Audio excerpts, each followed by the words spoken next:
The Barents Sea was not a place for the faint of heart, a churning expanse of slate-gray water that seemed to swallow the light of the sun, even at high noon. Here, the cold was a physical weight pressing against the steel hull of the USS Dauntless, an Arleigh Burke-class destroyer, that cut through the swells with the predatory grace of an apex predator. Inside the Combat Information Center, the air was chilled and smelled of ozone and recycled coffee, a scent familiar to every sailor in the United States Navy. Commander Elias Thorne stood at the center of the dark room, the blue glow of the tactical displays illuminating his sharp, weathered features.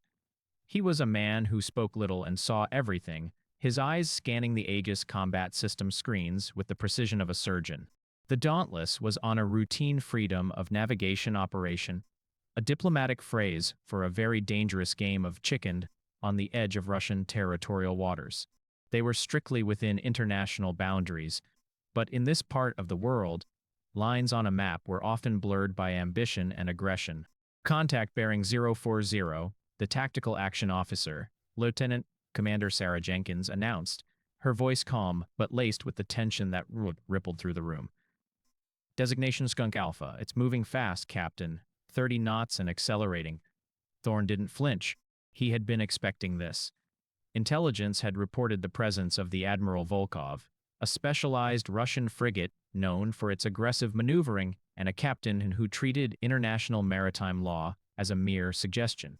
Thorne stepped closer to the main display, watching the digital icon of the Russian ship close the distance. It was a direct intercept course. Identify, Thorne ordered, though he already knew. Russian Federation Navy, Udaloy-class destroyer. It's the Volkov, sir, Jenkins confirmed a moment later. They are hailing us on Channel 16. Aggressive tone. They are demanding we alter course or face consequences.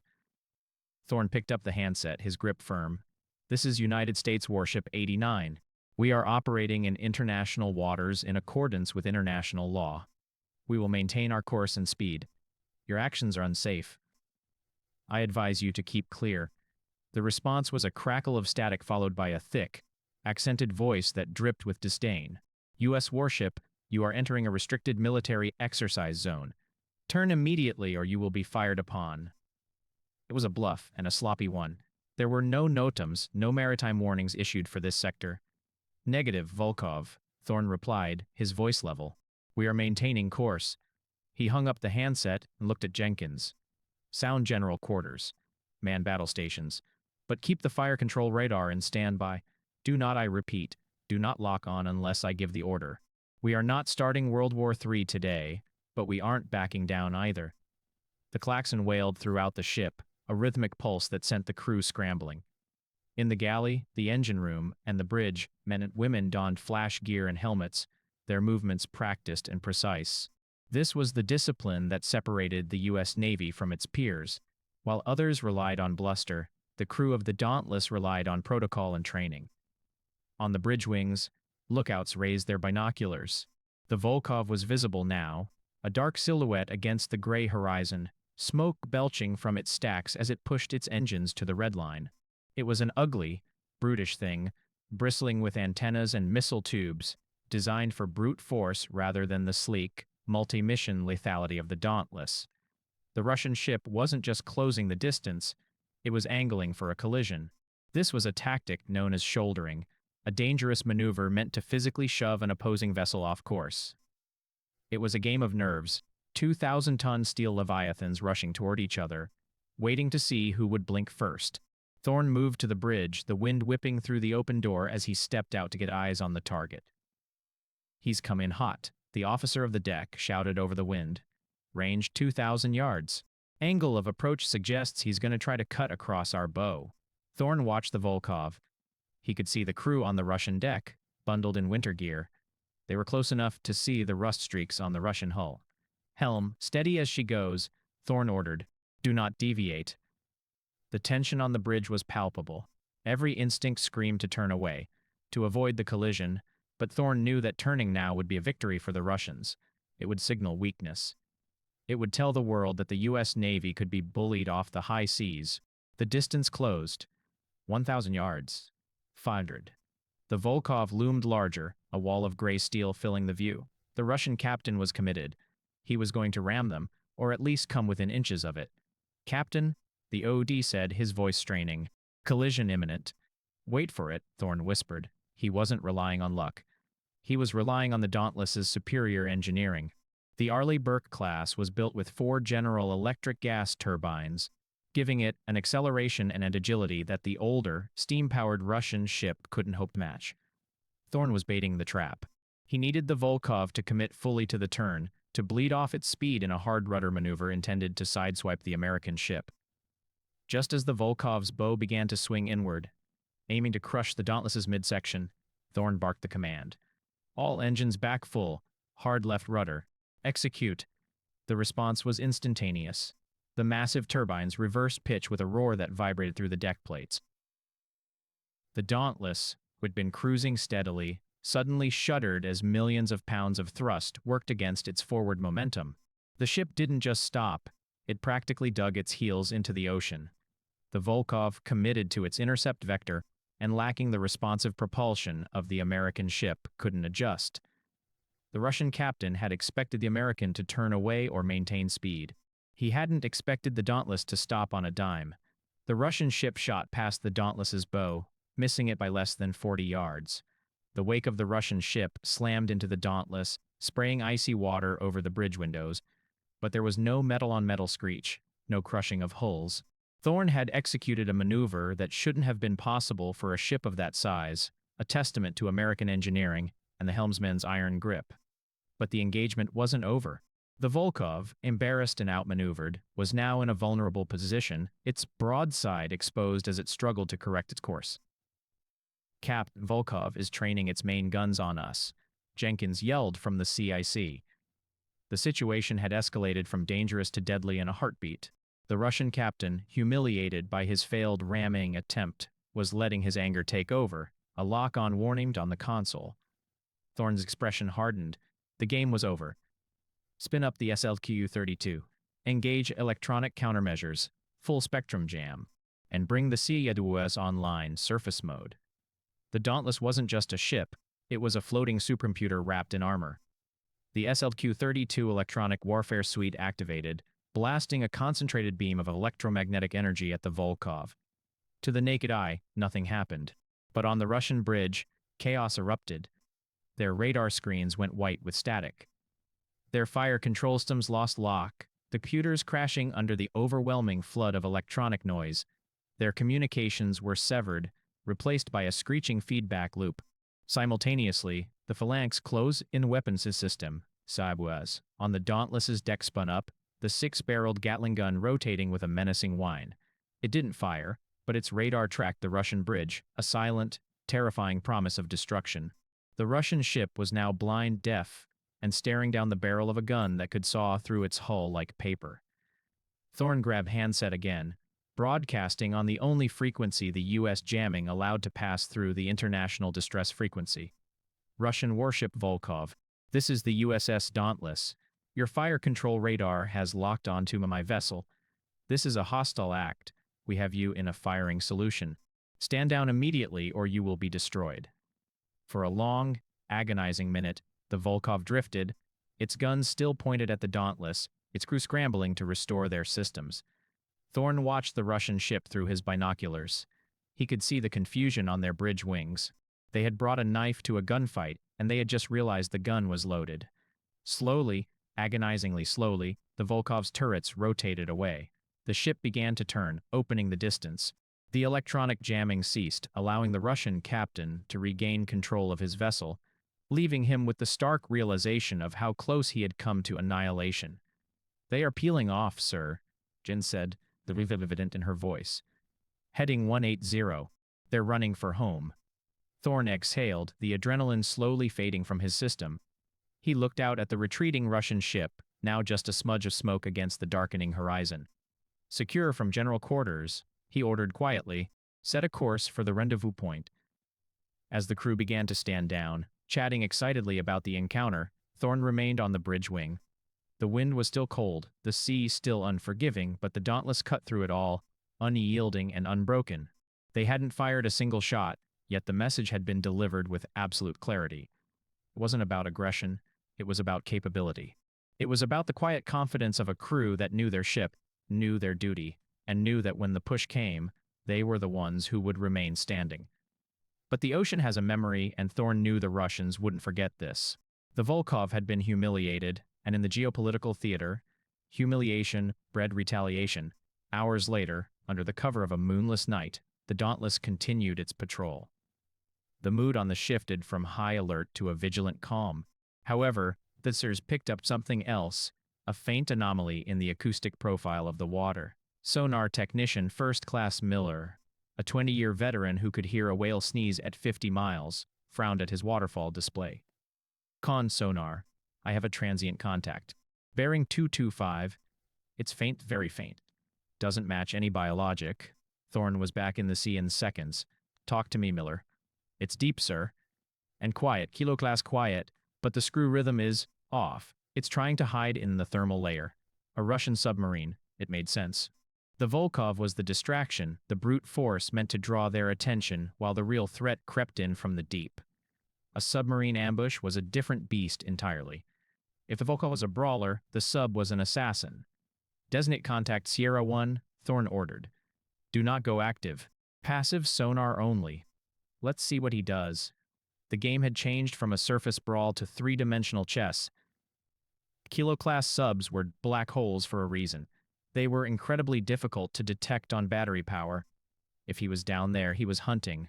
For the next hour, the Dauntless played a dangerous game of cat and mouse.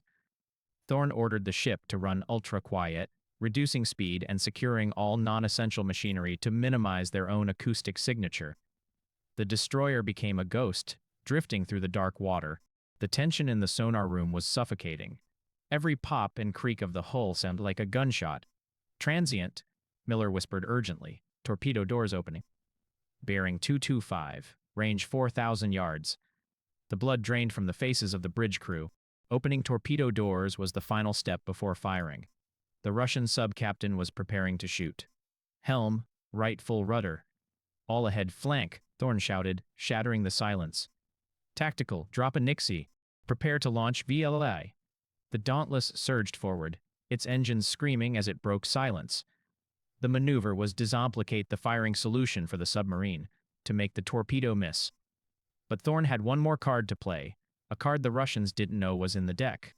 Commence Operation Deep Freeze, Thorne said into his headset. Miles away, circling high above in the clouds, a P-8 Poseidon maritime patrol aircraft had been monitoring the situation, data linked to the Dauntless. It had been waiting for the submarine to reveal itself. As the Russian sub opened its doors, exposing itself to the acoustic environment, the P-8 dropped a pattern of sonobuoys, encircling the submarine's position. Simultaneously, the Dauntless's MH-660R Seahawk helicopter, which had been pre-flighted and sitting on the deck, launched into the night. It sped toward the coordinates provided by the P-8. The Russian sub was trapped. It had lost the element of surprise. The Seahawk hovered low over the waves, dropping its dipping sonar. It pinged the sub with active sonar allowed, piercing sound that reverberated through the steel hull of the submarine, a deafening warning that said, "We see you." Then came this moment, the display of dominance that would be debriefed in Russian naval academies for years. The Dauntless didn't fire a torpedo.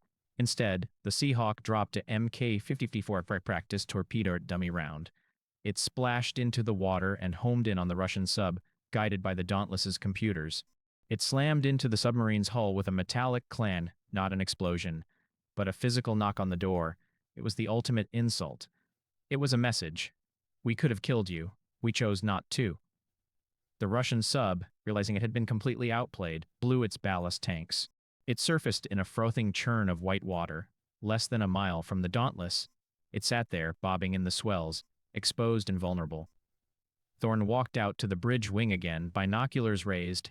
He saw the conning tower of the submarine, the Russian flag damp and limp. He ordered the signalman to flash the searchlight at the sub 3 short bursts. A gesture of acknowledgement. The submarine turned slowly, submerged, and began the long, slow transit back to Murmansk. The double victory surviving the surface ramming and checkmating the submarine ambush sent a shockwave of morale through the crew. They hadn't just survived. They had dominated the battle space across every domain. As dawn broke, painting the Barents Sea in hues of violent orange and purple that turned south. Thorne sat in the captain's chair, finally allowing himself a sip of coffee. It was lukewarm, but it tasted like victory. The script of the engagement had been written by the aggressors, but the ending had been dictated by the United States Navy. The encounter on the Barents Sea served as a microcosm of the shifting global order. It demonstrated that while adversaries might possess the will to provoke, they lacked the integration, the discipline, and the technological edge to prevail against a fully aroused American warship. The Dauntless returned to port not with shrapnel holes or battle damage, but with terabytes of recorded data on Russian frequencies and tactics intelligence that would make the fleet even deadlier next time. Thorne knew there would be a next time. The ocean was vast, and the challengers were many, but as he looked at the young sailors on his bridge, tired but standing tall, he knew the outcome would be the same. They were the shield and the sword, and the steel of the Dauntless was as unyielding as the resolve of her crew. Later that evening, as the ship entered friendly waters, Thorne gathered the officers in the wardroom. The adrenaline had faded, replaced by sober reflection on the events. What we did today, Thorne began, his voice low, was not to just collision or scare off a sub. We upheld a standard. We showed that professionalism beats aggression. We showed that don't need to fire the first shot. The Volkov and that Kilo sub, they were fighting for territory. We were fighting for the rule of law. And that is why we won. The officers nodded, understanding the gravity of the statement. It wasn't about jingoism or chest thumping. It was about the quiet, terrifying competence that kept the peace. The story of the Dauntless would circulate through the fleet, told in mess halls and bars from Norfolk to Yokosuka. It would grow in the tellings. The waves would get higher, the distances closer, the Russian captain angrier. But the core truth would remain.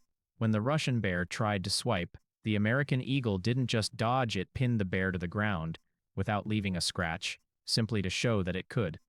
And in the cold, dark waters of the world, that knowledge was the most powerful weapon of all. As the Dauntless finally docked, the heavy lines securing her to the pier, Thorne took one last look at the sea. It was calm now, deceptive in its tranquility. He patted the steel railing of his ship. "Good girl," he murmured. The destroyer hummed beneath his hand, a sleeping giant ready to wake at a moment's notice. The world was watching, and as long as ships like the Dauntless sailed, the message would be clear. The seas were free, but they were defended by the best. The geopolitical fallout was immediate but contained. Diplomatic cables flew back and forth. The Russians lodged a formal protest, claiming the Dauntless had maneuvered recklessly. The U.S. State Department released the video footage from the Dauntless's mast cameras. The footage was undeniable, the Volkov swerving aggressively, the Dauntless executing a perfect emergency stop, and the subsequent electronic neutralization. The video went viral, not just in military circles but across the globe. It became a masterclass in naval seamanship. Analysts broke down the Cobra maneuver of the destroyer, marveling at the stopping power of the propulsion system. They dissected the electronic warfare engagement, noting how the Russian radar signatures simply vanished. It was a public relations nightmare for the Kremlin and a recruitment poster for the U.S. Navy. But for Thorne and his crew, the politics were distant noise. Their reality was the maintenance schedules, the drills, the eternal vigilance required to keep a warship fighting fit. They had faced the dragon and walked away unscathed. They'd proven that dominance wasn't about who had the biggest missiles, but who had the best people. And as the crew of the Dauntless went on shore leave, walking down the gangway with their heads held high, they carried with them the quiet, unshakable pride of the undefeated. The legacy of that cold day in the Barents Sea would influence naval tactics for a decade. It reinforced the U.S. doctrine of escalation dominance, the ability to control the tempo and intensity of a conflict at every level. The Russians had tried to escalate with a ram. The U.S. de-escalated with maneuvering. The Russians escalated with a lock-on. The U.S. dominated with jamming. The Russians escalated with a sub. The U.S. ended it with a practiced torpedo. At every turn, the American response was measured, superior, and decisive. It was a lesson written in the wake of the Dauntless, a foamy white scar on the ocean that eventually faded, but left a memory that would never dissolve. The ocean remains a dangerous place, but on that day, it belonged to the Dauntless. Weeks later, A package arrived at the captain's quarters for Commander Thorne. It was unmarked, sent through mail.